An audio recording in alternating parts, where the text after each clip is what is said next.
And today we're going to be joined by some guests, and we're going to be talking about, yes, a good Spurs win over the Dallas Mavericks. So That's right. you got to give a clap, man. You got to give a clap. Uh, get excited here. We're talking Doesn't about a happen very Spurs win. often, Yeah, right? no, we're gonna Does enjoy this not. one. Exactly. hmm We're going to enjoy this one. Doesn't happen very often. We're all excited about this Spurs win as they get this victory over the Mavs by final score of 119 to 109. We had some people show up tonight, which made a big difference. We had one LaMarcus Aldridge, DeMar DeRozan, we had Trey Lyles, we had Derek White show up. We even had some of the bench contribute in Rudy Gay, Patty Mills, and me and Wesley's personal favorite here that we hate talking about, freaking Marco Dirty Diaper Bellinelli showed up tonight. Oh, go Bellinelli, go He's Bellinelli. due, man. He's due. What, he has one good game every what, 30 games, every 20 games. Yeah. So 82, yeah. yeah, there you Mhm. go, man. So there we go. We're talking about, yes, Marco Bellinelli. I know we hate mentioning his name, but unfortunately, we're gonna have to talk about him tonight. And joining us to talk about the Spurs win is our good friend over here, Robert Trejo. He's the host of a Bucking Spurs podcast, and he will be joining us tonight. And we're also going to be joined by our frequent co-host and contributor here, Wesley Perkins. So, gentlemen, let's go ahead and get started now, and let's go ahead and talk about this Spurs victory. And shout out to Doris for watching us here on Facebook. And we're also streaming on Twitter. We're streaming on Twitch. We're streaming on Mixer. And we're coming to you live on Periscope here on Twitter. So let's go ahead and get your take since you're the guest tonight. Robert, what did you think about this Spurs win? Well, you know what? It was the first time I think we've seen 4 quarters of what we could call consistency, and that led to a win. And sometimes that's been the word to describe us all season, right? We've been inconsistent. Well, this is the first time I think in I don't know, maybe about a handful of games all year where we have put a 4 good defensive game plan for 4 quarters, executed it, and came out with the win. And really, I think it's just that simple. Now, can we do it for more than one game? We'll talk about that later. But it's a little bit extra sweet when it's against Dallas. I will say that. That it was. And look, we got somebody over here being a character already. Sergio Lozano, he says on Facebook, he says, "Why do you only come out when we win?" Laugh out loud. Well, the reason behind that actually is um, we had No, we come had on now. we had people working. We all work, people working, and we have other jobs that we got to do. And unfortunately, we're just a little busy. Plus, on top of that, I had a tooth that needed to come out, so I had to have oral surgery, and my gums were all swollen. I'm still swollen from my gum. It's still sore, but I'm getting the swelling went down, so I'm now able to talk. So that's the Hmm. true story behind it. I was actually doing a Locked On Spurs cast, a podcast with our good friend Jeff Garcia. I did one earlier today, and I did one yesterday. And this is the first live stream that we're doing in what, about a week, because I've Yeah. had some issues with my tooth. So we're back now, and we're gonna be talking to you about a Spurs victory. And Doris says, I start to like Trey Lyles. She's like, hey, oh yeah, we like Trey Lyles, man. I think he's a good all around player. I like his production as of late, Wesley. I gotta say, his offensive production, and he stepped up to the plate. He's been a hero for the Spurs as of late, man. What's your take on the young man? Well, first of all, there's no way we only talk about wins because they don't win enough for us to talk about wins. So True we've enough. been talking losses for as long as I can remember. It's nice to talk wins. Yeah. No, Trey's really becoming a contributing factor in this team, and you know, we've said this before, and I'm just going to say it again. It's worth mentioning whether or not they have any kind of hope or glint of trying to make the playoffs at this point. The playoffs. What's the playoffs? What is kind of nice to see is the development of some of these guys that we're talking about. Trey being one of them. Let's go back to the beginning of the season. He was on the wing. He was inside, really unsure, standing around. And of course, I know that's part of just getting to know the Spurs system. But so many people had given up on the guy and said that he was a bust and that he wasn't worthy of being a lottery pick that he was. And so when you look at what he's doing now, he's taking the ball to the basket with conviction. He's swiping passes. He's blocking shots. He's disruptive.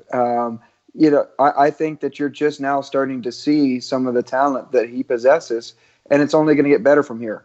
He's got a good skill set. He can shoot the ball well. He's got a good stroke, and the more he gets to into the paint and wreaks havoc, and if he gives you those pump fakes, and now all of a sudden he's getting layups and dunks, that's a huge contributing factor going forward and past this year where he can really do some things for this team. I also like Joe tonight. Just watching, it was a good team win. We saw a lot of the same players who they need to have and play well. I mean, LaMarcus and obviously DeMar and Rudy. Those guys have to play well if they're going to continue to win.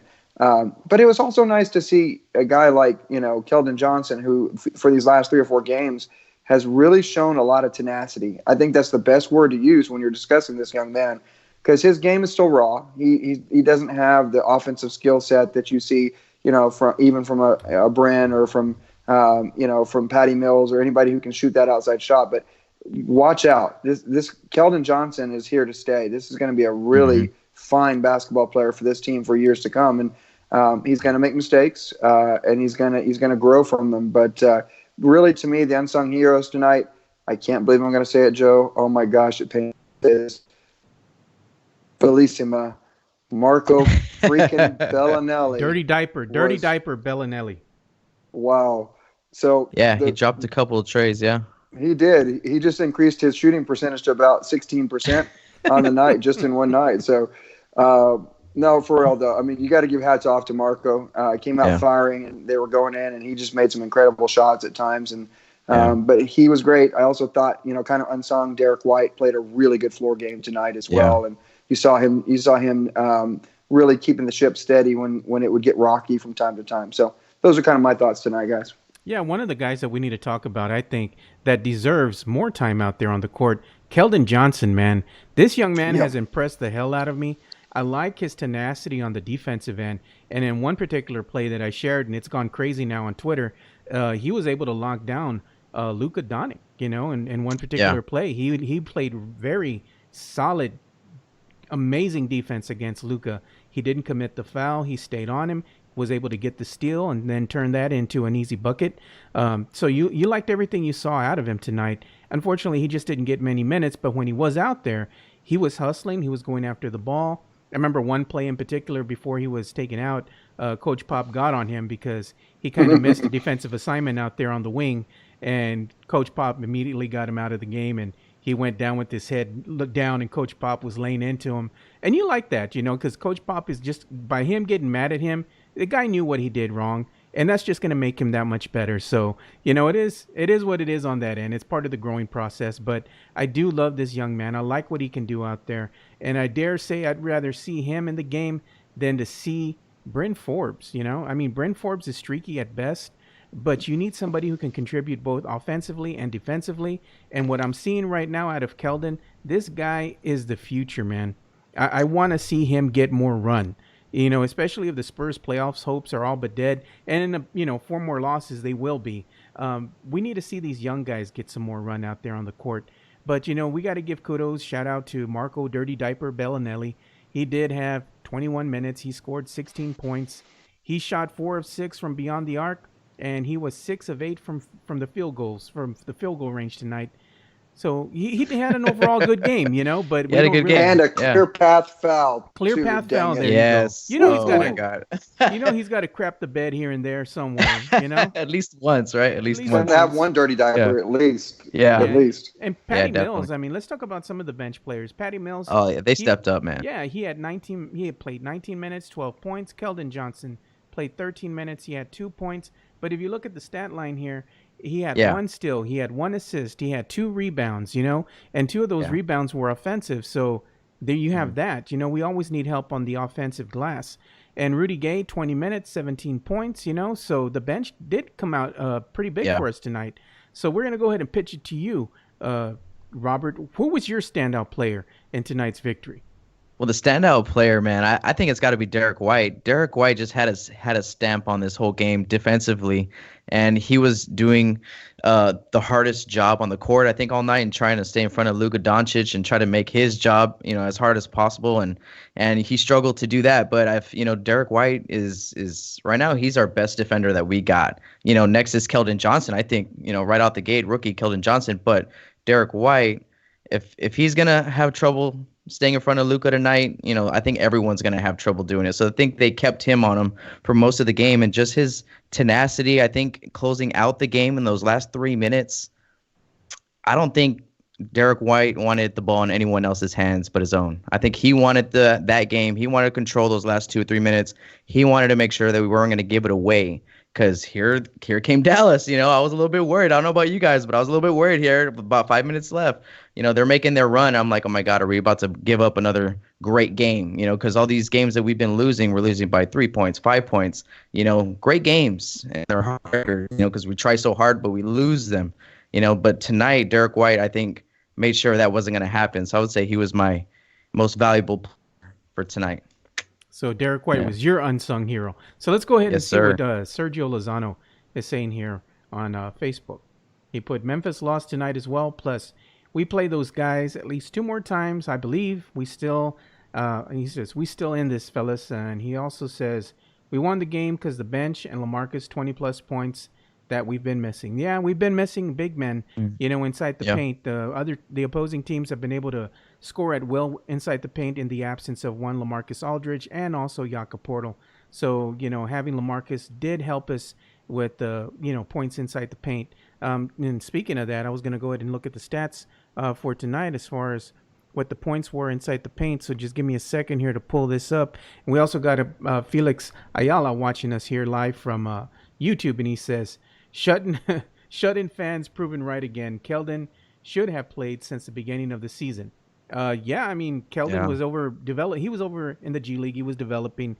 I believe they still wanted to see some of his some aspects of his game develop. I mean, he's looking really well. He looks like he's already NBA ready at this point in time. Like he's ready to just be inserted into the lineup, get some minutes, and be able to contribute right away. So.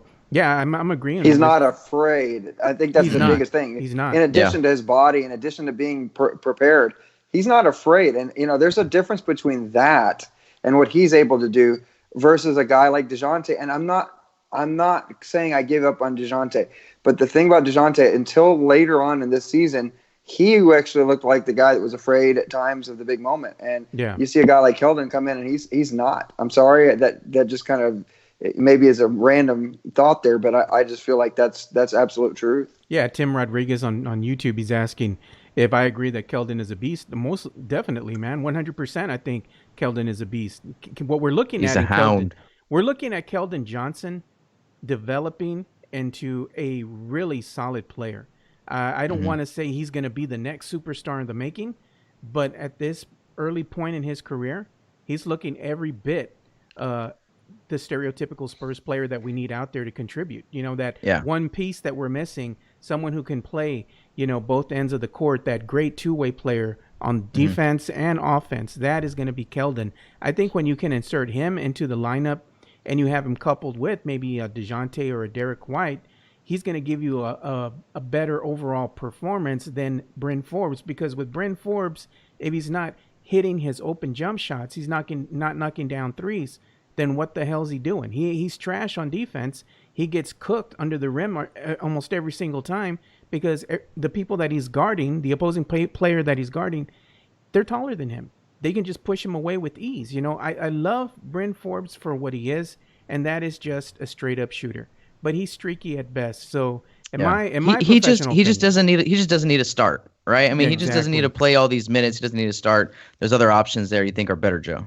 Oh, yeah, exactly. Yeah. I mean, what I really think is that if they want to insert him into that lineup, he needs to come off the bench and he needs to go ahead and maybe close out quarters. He can thrive in that role. We don't know, we know that, he's been with us for 2 or 3 years. Last year, he got the start kind of by default because of injury. And would you take Keldon Johnson in that spot? Yeah. Oh I man, mean, in a I don't think heartbeat. that's that hard of a question. It's Mm-mm. just yes, he's a rookie, but he's a Kentucky product. He's just a dog, man. He's just a hound. He makes things happen for you. He gets your team going. He gets the energy going through the roof. He's what you need on the floor as much as possible. And Yeah. we're playing him in spurts now, which is great. I like to see him play in 2 and 3 minute spurts.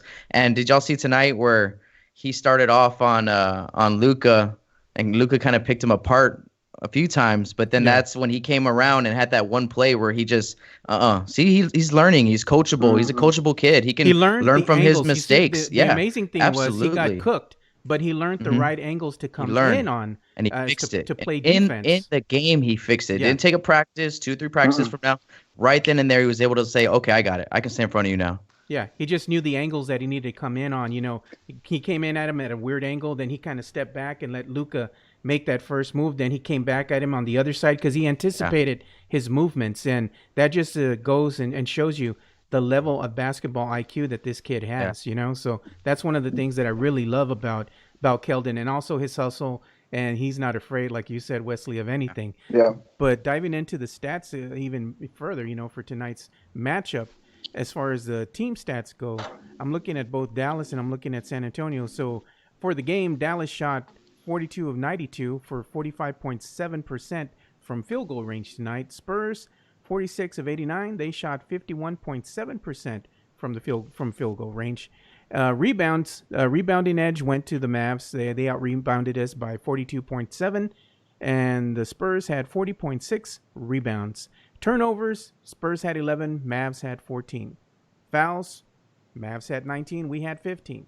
Now the three-point shooting. Let's go ahead and see what happened here tonight.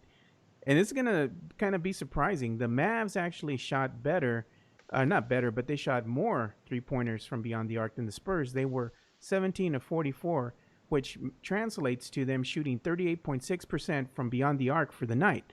Spurs shot the ball more efficiently from beyond the arc. They made 15 of 32 of their three-point attempts, and they Mm-hmm. shot for the night 46.9% from beyond the arc, which means like I just told you, they were just more efficient.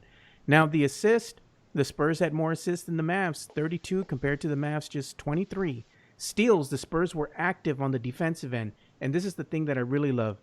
The Spurs had 11 steals on the night, the Mavs had 8 blocks. Spurs had 10 blocks on the night. The Mavs had 3. Points in the paint. We can't really stop Porzingis. We don't really have anybody other than LMA, and Porzingis is a beast out there because of his length. So the Mavs beat us by 4 points in the paint, 38-34. But if we didn't have LMA in that, inside the paint, kind of, trying to keep things honest, it could have easily been a very Hey, lopsided.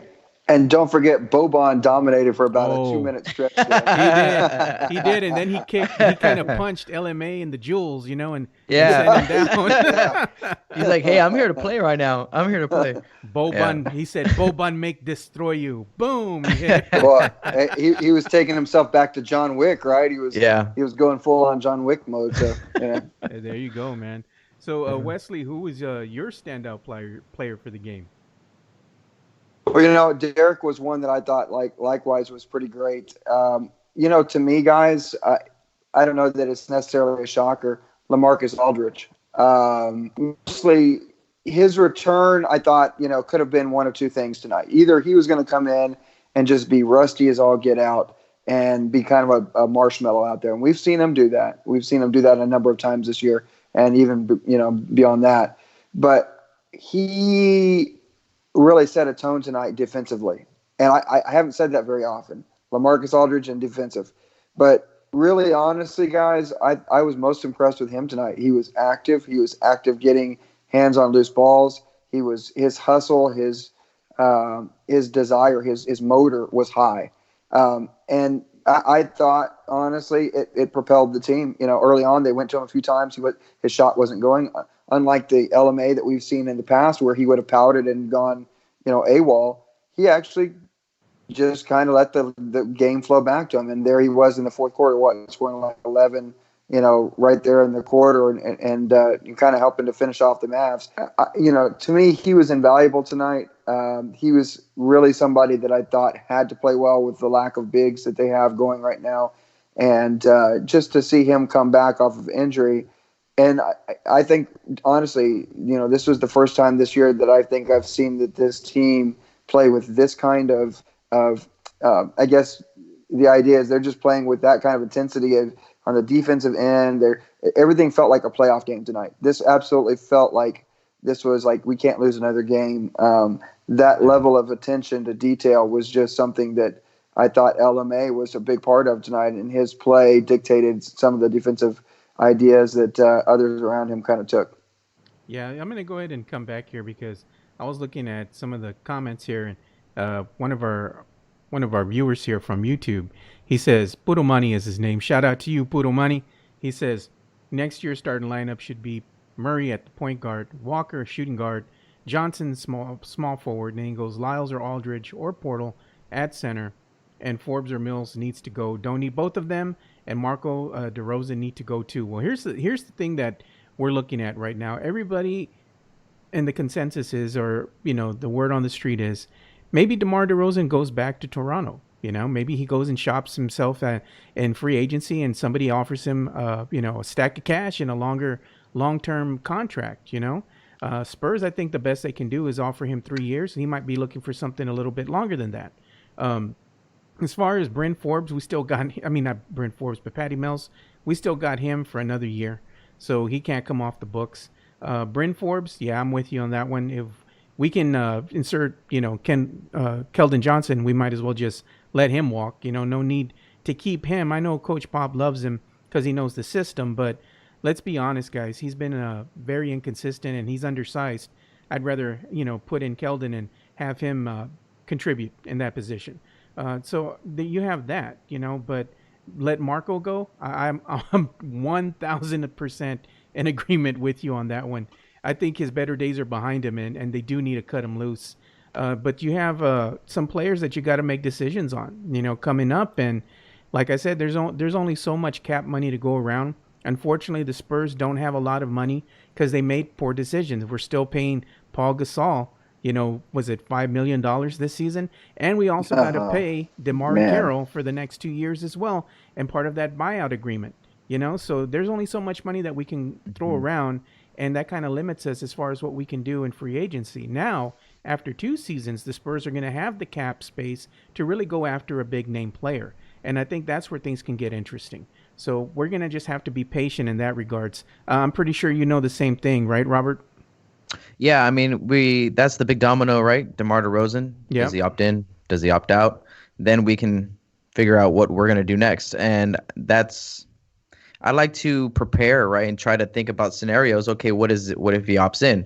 Okay, well, if he opts in for one more year, we're probably going to run this out with LaMarcus Aldridge, right? If he opts out, then like you said, we're going to actually have some money to go and look for a player.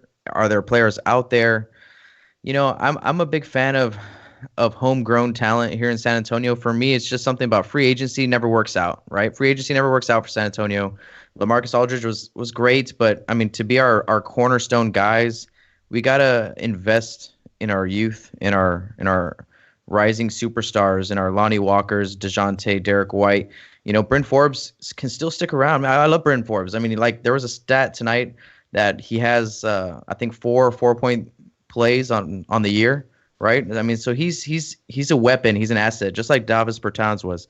Can't let him go. Anyways, but we have time. We have options with our youth. I don't think we need a free agent. And honestly, if DeMar, I know a lot of people don't like DeMar. I was talking with my dad a little while ago. He was like, "Man, I don't think DeMar is the right fit for us, man. It's just too many isolation plays. It takes long. That's what makes it take longer for everyone else to kind of get something going, is because they have to feed these guys too much. Ball doesn't move around that much. Is that what we need to do? I don't know, but that's what we do. We isolate for DeMar. We get him in his spots. That's what superstars need nowadays in the NBA. Superstars need their touches. It's kind of something that we can avoid, but we can try to maybe do it to a certain percentage with DeMar DeRozan. I don't know. I think it's a real question. I don't know. What do you guys think? Let's go ahead and hear from Wesley. What do you think, Wesley? Yeah, well, you said something interesting, Robert. You're right. Superstars nowadays, the complaint with the Deuce in Clipperland is that from his players that he was coming into is that he hogs the ball, and So there's kind of always been that thought that underneath the surface they were a winning ball club. You bring these two guys in, he dominates the ball. They're not getting to play team ball, and so there's a little bit of that. But you're right. I mean, I think that's true. And I know you would agree that DeMar is not a superstar, but he still kind of has a bit of that persona. And I don't think it's him being selfish as much as that's just the game that he plays, And so he's, you're right. Without that, he's not going to be Rip Hamilton. He's not coming off a screen, and knocking down, 3-pointers or running a guy ragged down the court and spot up shooting. His game is to get the ball in his hands and slice and dice and try to get underneath players and get fouls and that kind of stuff going on. So I just think when it's all said and done, I don't think he's around this next year, and it has to do more with the fact that, like you said, Joe, he's going to probably want more years than they'll be willing to offer. He's going to want a bigger contract than the Spurs are going to want to offer. And the Spurs' best hope for this, and just being real here, is, let's say going into the draft, let's say that the Spurs do somehow manage to get a 10th pick or even the 11th pick or somewhere in that vicinity. The draft isn't as deep as what we've seen the years prior, especially last year's draft. So do you then go to a sign and trade to a team of that you like to maybe help out DeMar by putting him in a place that he can go and thrive and be a part of a contender, but also help out your own situation. Either you bring in another player that through a sign and trade that helps your cause out and gives you some youth and also gives you some attraction to develop with these young guns that the Spurs have. Because let's be honest, guys. I mean, this is taking this a little different direction, but the Spurs are really at this point, they've got some really nice young pieces, but they don't have an all-star or a true superstar type player, which are rare as it is, to put around them. So if they're going to develop these guys right, they need to have that kind of player going forward, and I just don't think that player is DeMar DeRozan. It might not be, but the thing is, you're left with that position to fill. So you have to look for somebody you think is going to be just as good, if not better, in that position. And I think really what the Spurs need to start doing is they need to let some of these guys go. They need to start looking within. And specifically they need to look at some of these younger guys. Are they going to be ready? You know what? If you don't have the money and you really don't want to just go and get whoever's there, go ahead and start giving these minutes to some of these younger guys and letting them get some run. Save your money and then go go after somebody, worth the damn when you have the money in the next 2 seasons. Let me go ahead and give a shout out to some of the guys who are watching here. Frank Ramirez, shout out to you, sir. And also Joanne Hernandez is watching, so shout out to Joanne. And what did she say here? Joanne had a question. Oh, and shout out to Rudy Campos Jr. And Rudy says, aren't we on the books for Manu and Timmy's contracts for another year? I believe Timmy's contract Gladly. Came off already, didn't it? I don't know. Let me see. I think Manu and Timmy's contracts already expired. We don't owe them any money. And that I thought they did too. Yeah. So you have that there. Let's see what Joanne says. Joanne says, Frank says Brent has to work on his D. Joanne says she likes DeRozan. Frank Ramirez says, I believe DeMar walks. Buddha Money says Walker is going to be the star player. He's a better Donovan Mitchell. There you go. I like that, man. And then Tim Rodriguez on YouTube was asking, he goes, hey, Joe, why hasn't Luka Samanic got him more playing time? He is ass. No, he's not ass. The issue with the young man, he still needs to put on some weight, and there's still certain aspects of his game that he needs to work on. He showed when they inserted him the other night, he was a little shell-shocked. He got a little nervous. But then he started coming around, and he made some decent plays. Maybe not, the explosive points that you guys are looking for, but he did some smart things out there on the court, finding the open man. He sucked in the defense. He was able to dish it out and have the open man have an easy layup. So he did some good things out there, but the kid still needs some seasoning, and he needs to eat some tacos, or somebody needs to make him some ribs, man. Because come on, man, it would have been like a dream scenario tonight to go Luka versus Luka. Luka. Come on, oh yeah. You could have made like the NBA headlines. It's like Luka versus Luka. This is like going to be the test of all fates, and of course you would have had like Samanic probably be in the locker room puking. Oh man. No, We but he's had going to be a solid player. He really is. He Yeah. just needs a little bit more we time. had one Yeah. Twitter troll that I had to block tonight. Some lone fan, Mavs fan, got mad because I put the highlight out of was it Keldon Johnson locking up Luka Doncic on that one play. Yeah. On the one play, he's like, "Yeah, good luck locking him up. He has 18 points already, and it's not even halftime." I'm like, dude, I didn't even respond to him, but everybody else was lighting him up, and they're like, dude, he's just talking about the one play, not for the whole game. I had to Yeah. block the guy. He was just getting ridiculous, man. But that Mm. was the troll, Twitter troll of the night. Mm. There you You go. were They saying, pop Wesley? up like have one. groundhogs. Yes, dude, exactly. The whack-a-mole, man. There you go. Whack-a-moles. Whack-a-mole. Yeah, they pop up like whack-a-moles. So you were saying, Wesley? No, I'm telling you, the Luka Samanic coming Yeah. up, he's going to be great. They just need to feed him a lot more peanut butter, and Yeah. need to get him in the weight room. And he has a really good skill set, guys. Yeah. He really does. He's just not quite NBA ready. He's going to be, and when he starts to realize some of the potential he has, I honestly believe that Luka, our Luka, is actually going to be the player that we'll all remember and going forward go, oh my God, this guy is something else. To me, he's got the star potential. Mm. Yeah, well, here's another thing that we got to look forward to. Spurs play tonight. They have their next game on Friday against the Denver Nuggets here at home on March 13th. I'm probably going to be going to that game because we have a special ticket deal. If people haven't heard, we've been working with the Spurs for the last 4 years. So our Spurs ticket rep out there goes ahead and gets us some decent deals from time to time. So for that, just go ahead and go to our Twitter, and you can check out the ticket deal that we have. And also on Facebook, we've posted it there as well. I believe tickets are starting at $15. And I don't know if they're still going to do it or not, but I believe so because I have to look at the email. RC Buford and the Spurs organization sent an email earlier today at like 2:30, and I have yet to read it, and it has something to do with changes to group ticket sales and some other things. So I think it's because of the coronavirus. Don't laugh, but it's Mhm. serious. Yeah. They're making some changes Yeah. in regards to that. So, I got to read and see what's up. But we have a good package for them if they buy through our ticket link. $15. I think they still had some tickets left for that price. Plus, you get in early, get to sit on the courtside and watch the players warm up, and then you do get food. You either get a hot dog, nachos, or a drink, all for $15. You can't beat it. Next, let's go ahead and talk about some of the games the Spurs have coming up next. They have the Denver Nuggets, then they have the Minnesota Timberwolves, and the Memphis Grizzlies, and the Pelicans. So these are the next 4 games that they have coming up. You have, like I said, the Nuggets on the 13th, the Timberwolves on the 14th, so those are back-to-back. Then you have the Grizzlies on the 16th.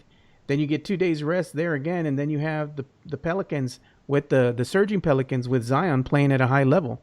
The Spurs need to keep their playoffs hopes alive, and they've done that tonight. But now they need to go. I believe now it's 15-4 for the rest of the season in order to, have a chance at that 8th spot. I don't know if that's possible. I'm going to be realistic here and say more than likely it's probably not a possibility. But stranger things can happen. So you have that slight glimmer of hope. But given these next 4 games, I mean, realistically, what do you think is going to happen, Robert? Man, well, inconsistency. I'm not gonna get my hopes up. Are you guys gonna get your hopes up? I'm not gonna get my hopes Nope, up. not at all, man. I'm gonna enjoy this one, and then we got Denver next, and I'll enjoy that one. It's because Yeah. I mean we got a 4-game homestand, right, that started tonight against Dallas. We got Denver, Minnesota, Memphis. Yeah. I mean, guys, this schedule, like you said, Joe, it's one of the more favorable schedules that we can ask for. I mean, they're giving it to us. They're saying, here, make the playoffs. We're playing against a lot of below 500 teams. State twice. We're playing against Sacramento twice. New Orleans 3 times. Utah's kind of just like kind of we are right now, but they're just winning more games. Anyways, Minnesota twice. So we're playing against a lot of teams that we should win. Are we going to win? I don't know. Can we put a streak together, please? I don't know. For crying out loud, can we get a 4-game win streak at all this season? Have we gotten past 3? all No, season long? I don't we haven't know. gotten past Three three. You know, twice. Yeah. but we Yeah. need to now. See, and that's the thing. We need to now. If we play like we played tonight against Dallas, well then sure, man, we can do anything. You know, we can make the playoffs. Blah blah. LaMarcus Aldridge is back. Like you said earlier, he played very well. No rust. Didn't look like he had much rust, but I mean, he played well. DeMar DeRozan only scored 13 points. He's been our best player. That's taken the load. It was finally his turn to kind of breathe a little bit. Maybe not have to put up so many points and have the pressure of making so many shots. But LaMarcus helped out. I don't know. I don't feel confident about you know getting that impossible run done. The schedule is giving it to us, though. I will say that. Yeah, that it is. But let's go ahead and start bringing this to a close here. And Wesley, anything you'd like to say here in closing? Well, just want to kind of give my take about what we're talking about there. Do we see anything that would give us hope that in this, coming stretch, they might go on a run? Guys, I'm going to be completely 100% honest, not to be a Debbie Downer after a really good win tonight, but I don't. And the reason is because of injuries. At this point in the season, you have to be not only playing your best ball, but you have to also be healthy. And, it's nice that LMA came back tonight, but you've got, Pirtle out for an extended period of time. You've got, DeJounte. obviously DeJounte out. You have Lonnie Walker banged up. You've had a stretch run of these guys where they were in the ball game. They were on the team getting contributions night in and night out, and it wasn't enough. So without those guys, I'm a big fan of young Keldon Johnson, but he's not going to be a difference maker to the extent that that he's going to make up for that kind of production between a DeJounte and obviously an Alani Walker. But no, you're right, Robert. Really favorable schedule and whatnot. But I kind of feel like if you look at some of the other teams, specifically the Pelicans, specifically the Grizzlies, they're starting to get healthy again, and the Pelicans are really healthy at this point. And that's pretty scary for the Spurs to try to make any kind of run. Just final thoughts. It's nice to see them win. Tonight was kind of a microcosm of Pop says sometimes that maybe this wasn't just a sustainable effort that we can have every night, but this was a nice win that sometimes it just snowballs in your favor and sometimes it goes the opposite direction. And for a change, it was one of those where it really went in the Spurs' favor. Everything that needed to go right did go right, and even from players that we don't normally get to see, no names, Bellinelli, do that very often. So, yeah, I mean, really, really good quality win tonight, guys. Let's hope. I mean, I'll light as many candles as I need to, Joe. I don't have fancy ones, but I'll have my kids draw pictures on candles of players and whatever, and I'll light them. But let's just go for next one and then put a string together and see what happens in the next 4 games. Yeah, Rudy Campos right now. Shout out to you, Rudy. He's a host of Sweep the League. He puts, he goes, I have more hope in Bryn making the all NBA defensive team than the Spurs making, just being honest. And Patty Zepeda. What's up, Patty? She's always in here and liking all this content that we put out here. So shout out to Patty Zepeda. So in closing here, I'm going to go ahead and go down the line so you can give your handles. That way everybody can follow you on social media. We'll start with you, Robert Trejo. Where can they follow you and listen to all the great content you got coming out over there at a Bucking Spurs podcast? Yeah, subscribe to us on. You can find all of our content there. You can always go to buckingspurs.com. Our podcast feed is there. Everything that we're doing, the shop is there. We're trying to do some more apparel stuff for Fiesta this year. I don't know. I hope Fiesta doesn't get canceled like South by Southwest did in Austin. But you can always find me at everything at buckingspurs.com. We'll be there. Yeah, Appreciate you having me on, Joe. Yeah, always, man. And don't cancel Fiesta, man. At least put some Man, I hope purell not. on a stick, with the I hope chicken not. on a stick or something. I mean, come on now. Uh-huh. I don't know what's going to happen. We're going to have some bootleg Fiesta events if they do cancel Fiesta Yeah. officially. Yeah. We'll probably have some stuff coming out, in a parking lot or something at a club. So, you got that. And Wesley, where can they follow you on social media so they can talk sports with you? Yeah, my Twitter is kind of my sports handle. It's at Wesley Perk. Normally I would talk about things that are coming up, but I just want to say this, Joe, and being a little nostalgic.